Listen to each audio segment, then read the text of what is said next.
Good morning. Good morning. We are in the tarot study of the. Let me see if I can zoom in a little bit here so I can see you. So I can see you. We are in the tarot study of the Empress. So here's the Empress, original Rider-Waite,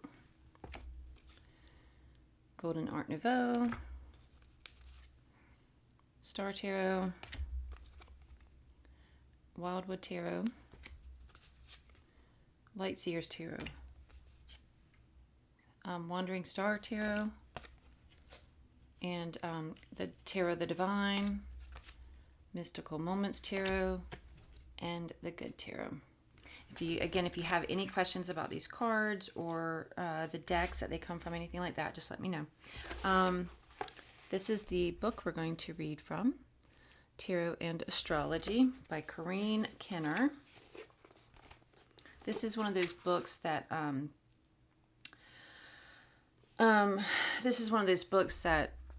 it's not like one of my favorites, but it does have like little golden nuggets in it, enough to where it keeps it around. Of course, I don't know. I keep all the books just in case, Anyway. Okay, but we're also, I feel like I'm supposed to read this too.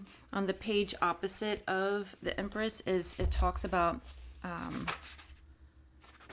it's linked to the Magician one, but it's about Mercury retrograde. And so I feel like it might be fitting since we're kind of in it.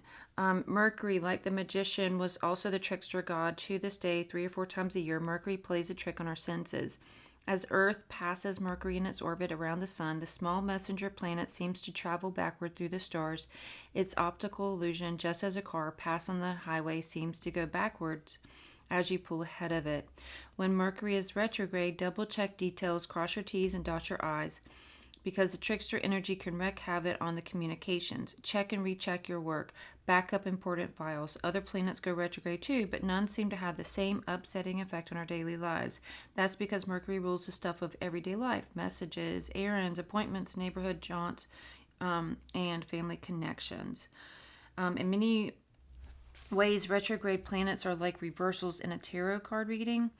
That fall upside down don't reverse the meaning of a card. Instead, they put a new spin on the situation, call attention to details that you might otherwise overlook, and force you to change perspective. When a planet is in retrograde motion at one's birth, its energy is turned inward and must be developed from an inward awareness before it can fully be expressed externally. All right, so now on to the Empress, which Venus, and then they have, this is the layout of that, and then they have a little Venus sign there. In the Empress card, Venus takes human form, and one of the cosmos' most heavenly bodies finds an outlet for her creative nature. The Empress is an archetypal mother who constantly generates new life, perpetually pregnant. She's a symbol of fertility and growth. Like Mother Nature, she's usually pictured in a lush garden setting. She sits comfortably on a cushioned throne and keeping her craving for stability and comfort.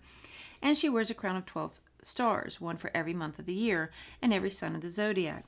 Both Venus and the Empress share a love of beauty, and love and attraction are powerful forces for creation.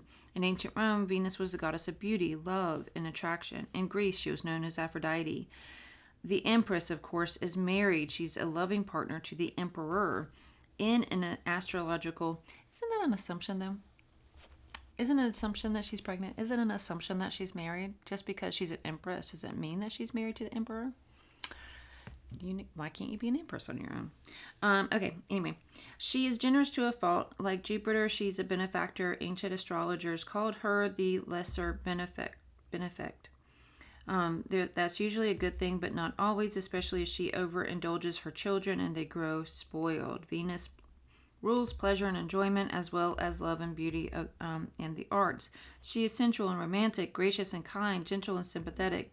In keeping with her role as the morning and evening star, Venus rules 2 signs, Taurus and Libra. She also rules the corresponding second house of treasures and possessions, as well as 7th house of marriage, partners, and personal relationships. So I'm a Taurus in the sidereal zodiac, not in the tropical, but the sidereal I am. If you have not pulled up your sidereal, I do recommend it. I feel like both. I don't feel like one is like overthrows the other. I feel like both are very good to be considered. And my expertise. As the ruler of Taurus and the 2nd house, Venus shows us what we love. As the ruler of Libra and the 7th house, she describes how we share that love with others. Her involvement leads to strong attachments, both to property and people. Venus rules the throat, which puts her firmly in control of sweet talk and love songs.